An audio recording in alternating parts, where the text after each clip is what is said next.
প্রায় ২৫ ঘন্টা পানি পান কিংবা খাবার খাওয়া যাবে না, পরা যাবে না চামড়ার জুতা, বিরত থাকতে হবে শারীরিক সম্পর্ক থেকে।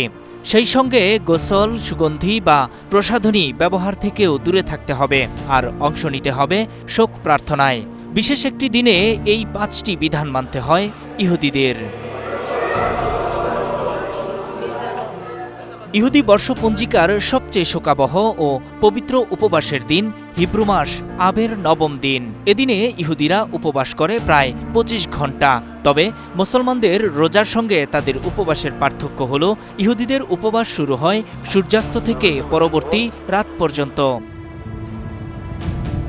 ইহুদিদের ঐতিহ্য অনুযায়ী প্রায় ২৫০০ বছর আগে খ্রিস্টপূর্ব ৫৮৬ সালে ব্যাবিলনীয়দের হাতে প্রথম মন্দির ধ্বংস, খ্রিস্টাব্দ ৭০ সালে রোমানদের হাতে দ্বিতীয় মন্দির ধ্বংস, এই দুই ঘটনাই ঘটেছিল একই দিনে। ইহুদিদের বিশ্বাস, এই দিনেই ইতিহাসে আরও বহু জাতীয় বিপর্যয় ঘটেছে। তাই দিনটি শুধু অতীতের শোক স্মরণের জন্য নয়, বরং আত্মসমালোচনা, অনুতাপ আর আধ্যাত্মিক পুনর্গঠনের দিন হিসেবেও বিবেচিত হয়। ইহুদিদের এই শোক পালন উপলক্ষে মসজিদুল আকসা চত্বরে প্রবেশ করে হাজার হাজার ইহুদি, অথচ ফজরের নামাজের সময় মুসলমানদের বাধা দেয় ইসরায়েলি বাহিনী।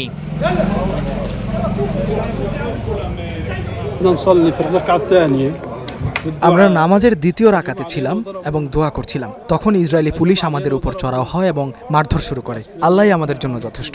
আমরা তাদের বিরুদ্ধে এবং বিশ্বাসঘাতক আরব নেতাদের বিরুদ্ধে আল্লাহর কাছেই বিচার চাই।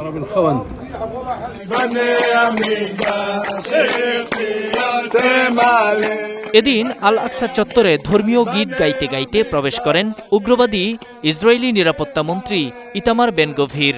দাবি করেন আল আকসা চত্বর ইহুদিদের।